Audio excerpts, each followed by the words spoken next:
So what the hell is the ETF, mutual funds, and index funds? That's the question so many people have. And it's unfortunate because so many people have investments in the 401k, IRA, everywhere, and they don't even understand what they're investing in. Well, in this video, I'm gonna break it down and give you some analogies to help you remember about what these funds are and the important factors to determine if this is something that you wanna purchase in. So first, let's discuss the ETF, which stands for Exchange Traded Funds. Now, before I get there, I gotta explain to you first what stocks are, because stocks are a part of ETFs. Now, in this analogy I'm gonna give you to help you remember, in this scenario, stocks is gonna be DVDs.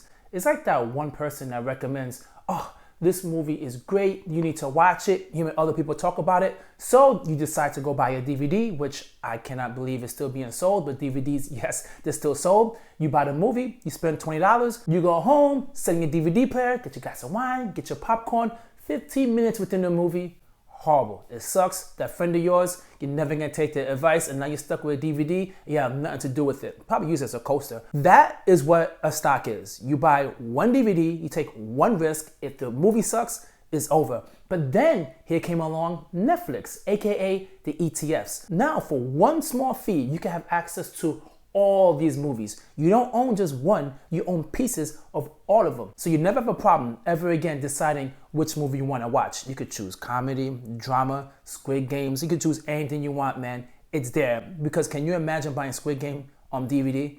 That'll be expensive. So now that I explained to you what an ETF is, now what is a mutual fund?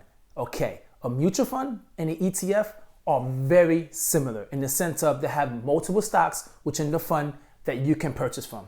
That's simple. That's easy. Now let me explain to you the difference between a mutual fund and an ETF. Slight differences. The first difference is mutual funds cannot be purchased on a stock market.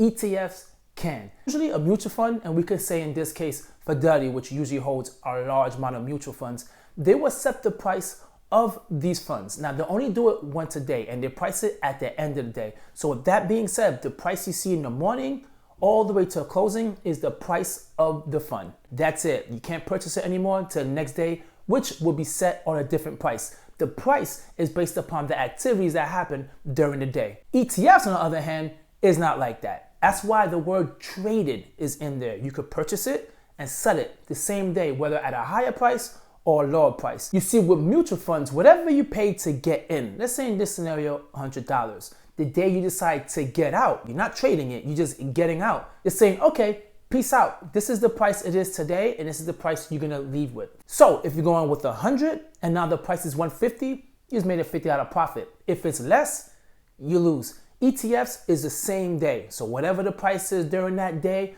any time of the day, that's gonna be the set price. So if there's any market news that comes out, it could affect the price of your ETFs at that exact moment. Best way to remember that is gas. The price of the gas is set in the morning. That's how much you pay for the rest of the day. It will not change until the next day. And as we know, it always changes the next day. And ETFs is like buying a plane ticket. The moment you see that price, if you don't book it and you book it an hour later or 20 minutes later, the price can change. ETFs is considered passive investing, which means there's not so much activity going on there. You just set up the fund, leave it alone, done.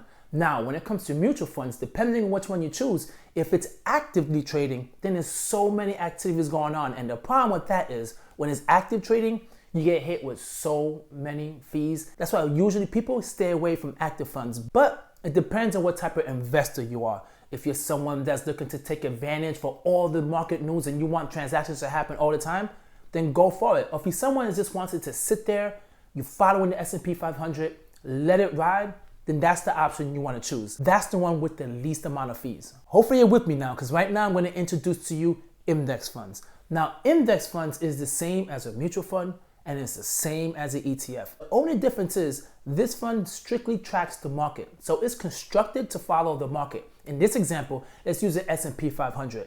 Whatever the market is doing, that's what your fund is doing. A lot of people prefer to do that because on average, it gets a 10% return a year. Doesn't mean every year is 10%. It means on average. Some years could be 30, some years could be 10, some years could be negative. It goes all over the place. But you know, on average, it's 10%.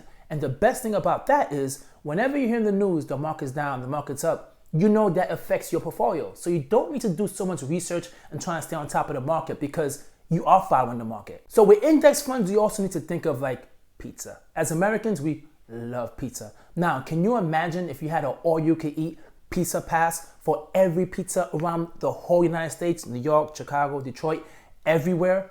Oh, that sounds like heaven. That's pretty much what an index fund is. If there's something you truly enjoy, you love it, you can own a piece of it and have all the access within that. Like for example, say you like fast food, Wendy's, McDonald's, Chipotle, Chick-fil-A, all of that would be within one portfolio. You get to enjoy all that food if you had an all-you-can-eat buffet pass.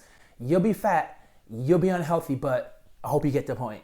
So there you have it, guys. It's really not that difficult. Slight differences. They all own a whole bunch of stocks, bonds, commodities, all in one portfolio. It just depends upon your preference. You could choose something with clean energy. You could choose something where it's with oil. You could choose technology.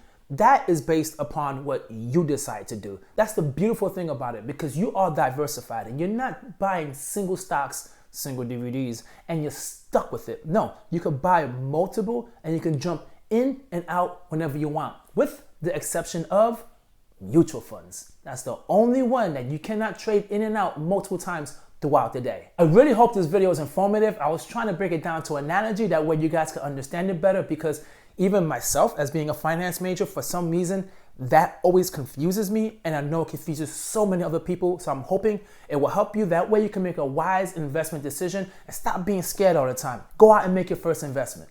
Catch you guys in the next video. Peace.